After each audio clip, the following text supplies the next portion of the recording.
एक छोटी सी बारिश की बूंद गर्म सरफेस पे गिरता है तो वो एवोपरेट हो जाता है।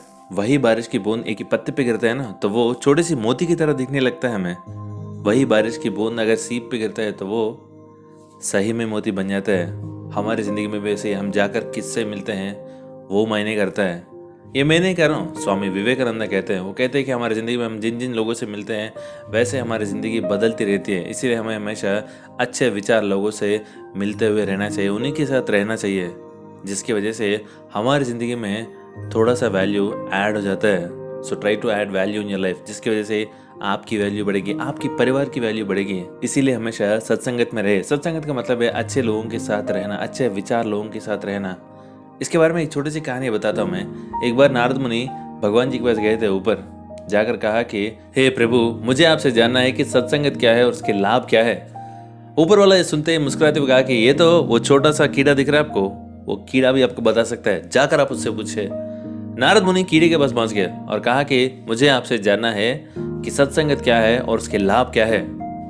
तो वो कीड़ा जो है नारद मुनि की ओर देखा और मर गया था। ये देखते हैरान हो गए थे नारद मुनि और वहां से ऊपर आ गए थे भगवान जी के पास और कहा कि प्रभु, जैसे ही मैंने पूछा था वो कीड़ा मर गया। तो ऊपर वाले ने कहा कि अच्छा ठीक है, वहां पर एक कबूतर दिख रहा है आपको, उससे पूछिए, आप बताएगा वो। तो नारद मुनि कबूतर के पास पहुंच गया और कहा कि मुझे आपसे जानना है कि सत्संगत क्या है और उसके लाभ क्या है।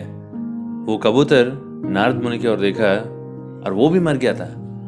ये देखकर हैरान हो गए थे नारद मुनि और वहां से भागते हुए दौड़ते हुए ऊपर आ गए थे और कहा कि प्रभु, जैसे ही मैंने पूछा था वो कबूतर भी मर गया। तो भगवान जी ने कहा कि अच्छा कोई बात नहीं, वहां पर एक बछड़ा दिख रहा है आपको, जाकर उस बछड़े से पूछे, वो आपको बताएगा। नारद मुनि बछड़े के पास पहुंच गए और कहा कि मुझे आपसे जानना है कि सत्संगत के बारे में और उसके लाभ के बारे में। जैसे ऐसा पूछा था वो बछड़ा भी ये कीड़े और कबूतर की तरह नारद मुनि की ओर देखकर मर गया था वो भी। अभी नारद मुनि घबरा गए थे, दौड़ते हुए भगवान के पास आए, कहा कि हे प्रभु, मुझे इसके बारे में जानना ही नहीं है, क्योंकि जिस किसी से भी पूछ रहा हूँ वो तो मर ही जा रहे हैं, इसीलिए मुझे इसके बारे में जानना ही नहीं है। तो ऊपर वाले ने कहा कि नहीं नहीं, ऐसा मत कहो नारद, बस आखिरी बार एक जगह जाने के लिए कहूंगा, वहां पर जाओ, उनसे पूछो, आपको वहां पर जरूर पता चल जाएगा। वहां पर राजा का एक बेटा दिख रहा है आपको, उस राजे के बेटे के पास जाइए और उनसे पूछिए इसके बारे में, वो आपको जरूर बताएंगे। ये सुनते ही नारद में डर गए थे, क्योंकि अभी तक तो कीड़े से पूछा तो मर गया, कबूतर मर गया, बछड़ा मर गया, अगर राजा के बेटे से पूछेंगे अगर वो भी मर गए तो। फिर भी डरते हुए उस राजा के बेटे के पास पहुंचे, उनके कान में पूछा था कि सत्संग के मतलब क्या है और उसका लाभ क्या है। जैसे ऐसे पूछा था वो राजा का बेटा नारद मुनि की ओर देखा और मुस्कुराते हुए कहा कि हे महामुनि, आपने मुझे पहचाने, मैं ही था वो कीड़ा, मैं ही था वो कबूतर, मैं ही था वो गाय का बछड़ा भी। आपसे मुलाकात होने की वजह से उस कीड़े के रूप से कबूतर के रूप में आया था, उस कबूतर के रूप में भी आपसे मुलाकात हुई तो मैं गाय का बछड़ा बन गया था, गाय के बछड़े के रूप में भी आपसे मुलाकात हुई तो 84 लाख जीव राशियों में से उत्तम जन्म, मानव जन्म मुझे प्राप्त हुआ है, वो भी आपके सत्संग की वजह से।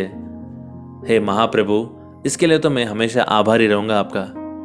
ये सुनते ही महामुनि को समझ में आ गया था कि सत्संग का मतलब क्या है और उसके लाभ क्या है। तो दोस्तों, ये छोटी सी कहानी सुनने के बाद शायद आपको भी पता चल गया होगा कि आपकी जिंदगी वैसी की वैसी क्यों है, वहीं पर क्यों अटक गया है। एक बार आपके आसपास देखिए, आपके आसपास लोगों को देखेंगे तो आपको खुद पता चल जाएगा। आपकी जिंदगी में जितना हो सके उतना सत्संगत में रहेंगे तो आपकी जिंदगी भी अच्छी रहेगी। एक एग्जाम्पल बताऊं, आप एक जगह पर जा रहे हैं, वहाँ का भाषा पता नहीं है, उनका कल्चर पता नहीं है, लेकिन वहाँ पर 10 दिन या 1 महीना वहाँ पर बिताएंगे तो आप लोग उनकी भाषा सीखने लगेंगे, उनकी भाषा थोड़ी थोड़ी बोलने लगेंगे, उनके कल्चर के बारे में जानने लगेंगे, क्योंकि आप उन लोगों के साथ समय बिता रहे हैं। ठीक वैसे ये भी है। हाँ, और एक बात, हम कहाँ से आए हैं वो मायने नहीं करता है, कैसे बाहर आए हैं और कहाँ पर पहुँचे हैं वो मायने करता है। आपको कमल का फूल तो पता है ना, वो कीचड़ से बाहर आता है। जब वो कीचड़ से बाहर आता है तो सूर्य और चंद्र उनके इंतजार में रहते थे। जैसे ही कमल का फूल बाहर आता है तो सूर्य और चंद्र के किरणें जो है उसके ऊपर गिरते हैं और एक अद्भुत फूल बन जाता है वो।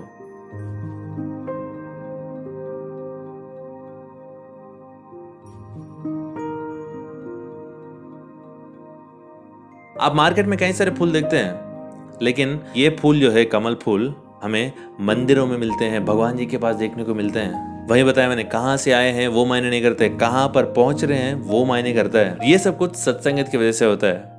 तो दोस्तों यह है इस हफ्ते की हैशटैग मंडे मोटिवेशन। अगर ये छोटी सी कहानी आपकी ज़िंदगी में थोड़ा वैल्यू ऐड किया है तो आपके दोस्तों को ज़रूर शेयर कीजिए, क्योंकि आपकी एक छोटी सी शेयर की वजह से आप उनकी ज़िंदगी में एक छोटा सा वैल्यू ऐड कर रहे हैं। और मिलेंगे अगले सोमवार सुबह 10 बजे मेरे यूट्यूब चैनल पर।